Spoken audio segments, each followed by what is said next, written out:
Good afternoon and welcome to the Midday News here on CNC3 and the TBC Radio Network. I am Kejan Haynes. Former Minister of Foreign and CARICOM Affairs Dr. Amy Brown says the Kamala Persad-Bissessar-led government has placed and continues to place Trinidad and Tobago in a precarious position following its declaration of support for the United States.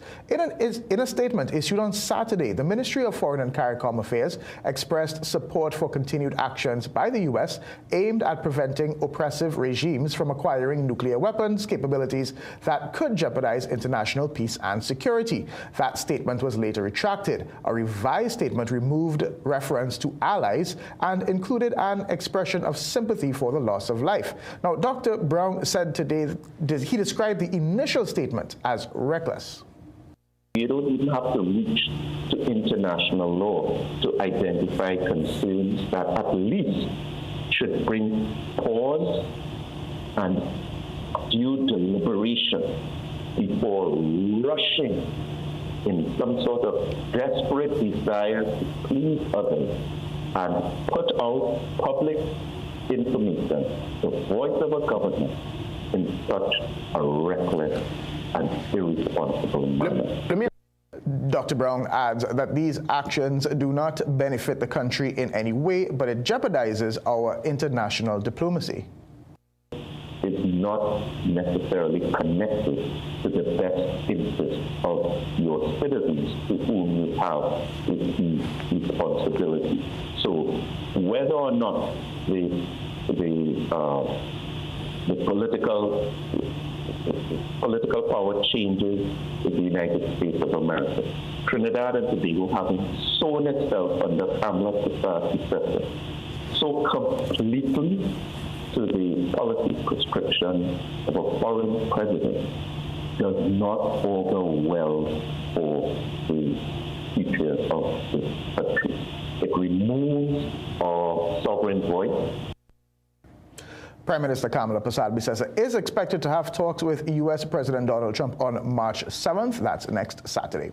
Former Energy Minister Stuart Young says Trinidad and Tobago stands to benefit from rising global energy prices linked to tensions involving Iran because of the Atlantic LNG restructuring completed in 2023. In a statement today, Young said the deal introduced a new gas pricing formula tied to international markets, allowing higher earnings when oil and gas prices rise. His comments follow Energy Minister Dr. Rudal Munilal's claim that Middle East instability could bring an energy revenue windfall. Young argued the pricing system now being praised was negotiated under the former PNM government and accused the current administration of previously criticizing the agreement.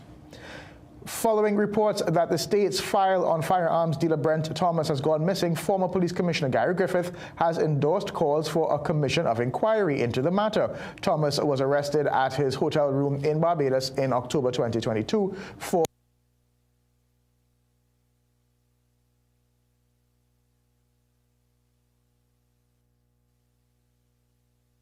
later, speaking on CNC3's Morning Brew program today, Griffith said a commission of inquiry may be the country's only opportunity to obtain clear answers about what led to Thomas's arrest and the whereabouts of the missing file. The situation with Brent Thomas, there's no other choice. Just by the documents missing all of a sudden and you can't find it, that is exactly what is going to happen. This is a massive cover-up, and it is not just about the police covering up. This has to do with politicians.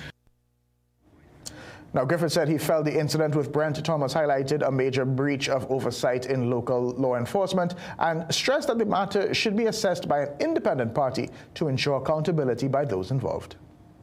Because yesterday could be Brent Thomas, today, tomorrow could be you. It could be any citizen of this country. Imagine you're in Orlando and some vindictive police or vindictive politician decides to contact someone, or Jamaica or anywhere. We have to ensure this must never happen again.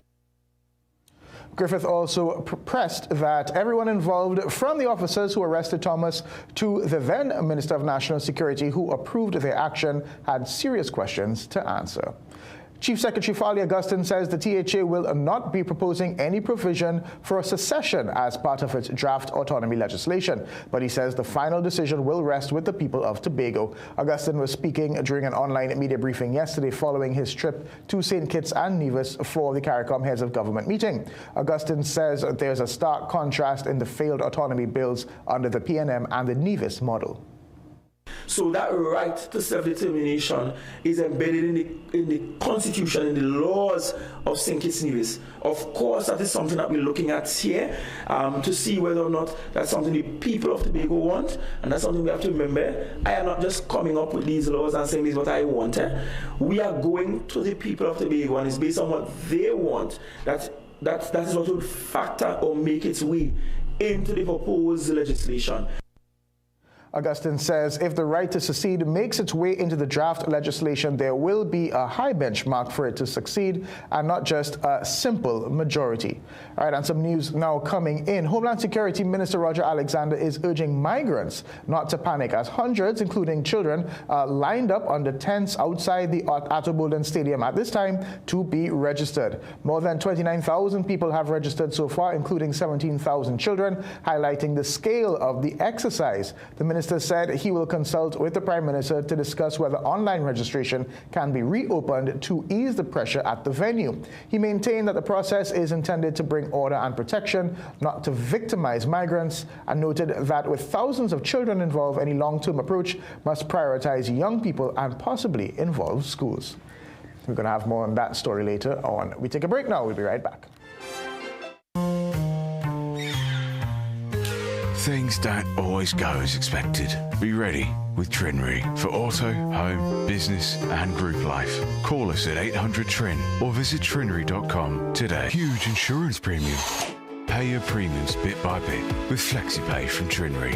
For more manageable auto, home and commercial insurance payments, call us at 800-TRIN or visit trinry.com today. Trinry.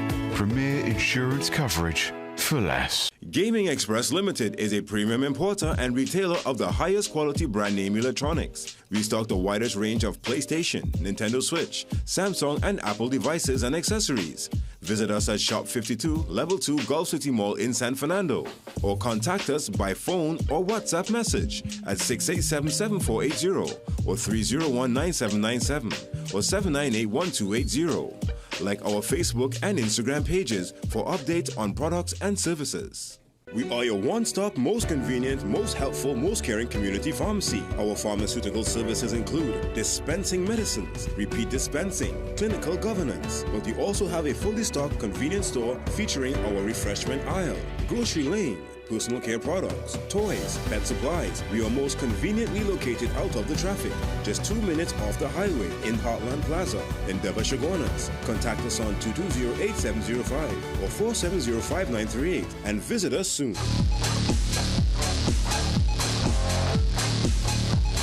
Let's take the cricket now. West Indies women were beaten by Sri Lanka women in the second T20 International at the National Cricket Stadium in St. George's, Grenada today. Sri Lanka clinched the match by 4 wickets after chasing down a modest West Indies total. West Indies batting first struggled for consistency at the crease. The home side were all out for 101 in their allotted 20 overs, with Captain Hayley Matthews top scoring with 28. A regular loss of wickets stalled the momentum and kept the total below par. The win gives Sri Lanka the early advantage in the 3-match series after the opening game was abandoned due to rain.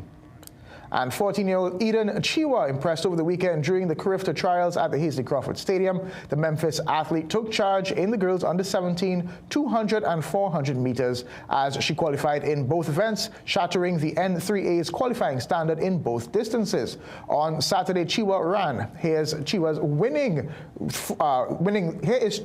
winning the 400 meters race as we pick it up from the second curve. But it's Chiwa all the way. Second half of the race, she's on the third 100 meters, and she has distanced herself from the rest of the pack. She's in a race all of her own. The battle is now for second and third. Chiwa is chasing that qualifying standard, and she's all alone in the 100 meter stretch.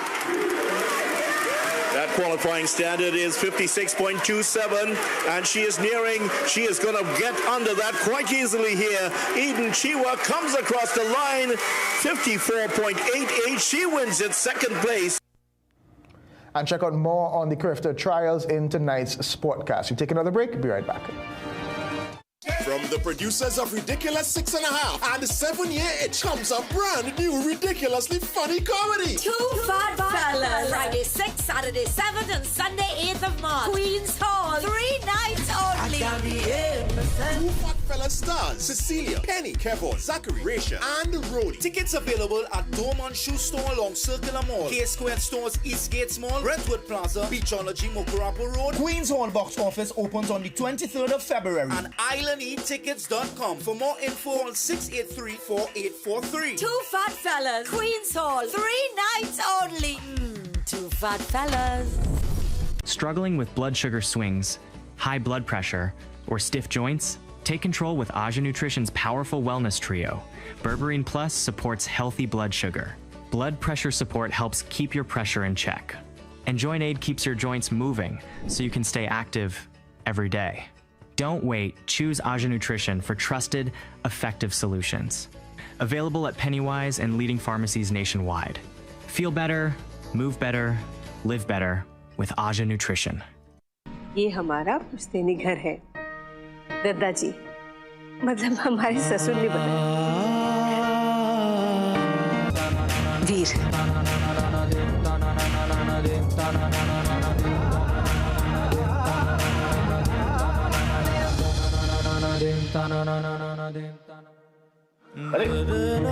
Uttaran, more drama, more emotion. Uttaran, weekdays at 6 p.m. on CNC3.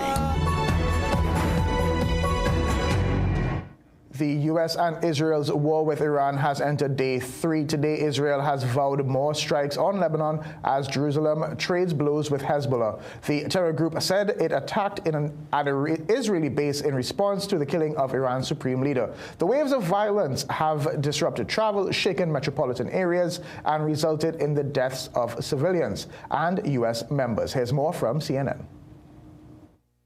Send our immense love and eternal gratitude to the families of the fallen.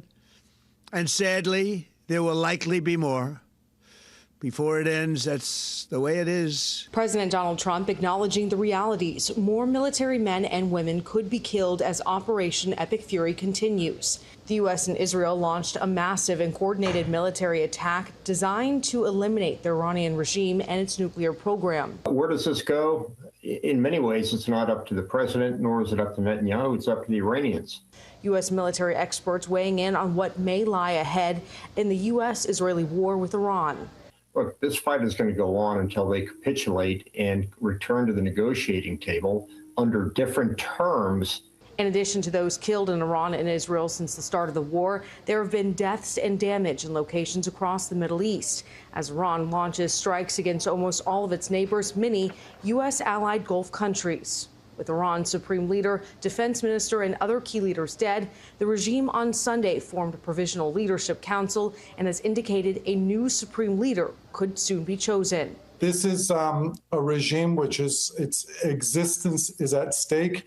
And it's doing the only thing that it knows to do, which is to lash out violently.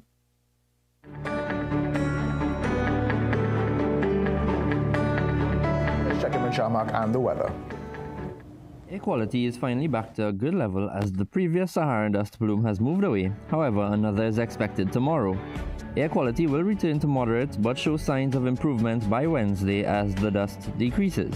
We had a generally fair start to the day, but a few brisk light to moderate showers are expected over both islands this afternoon. The chance of rainfall decreases into tomorrow as the dusty and breezy conditions return for a short period. All right, thanks for joining us for a look at the day's developments so far. We'll have these stories and so much more in our major newscast at 7 p.m. Have a great day.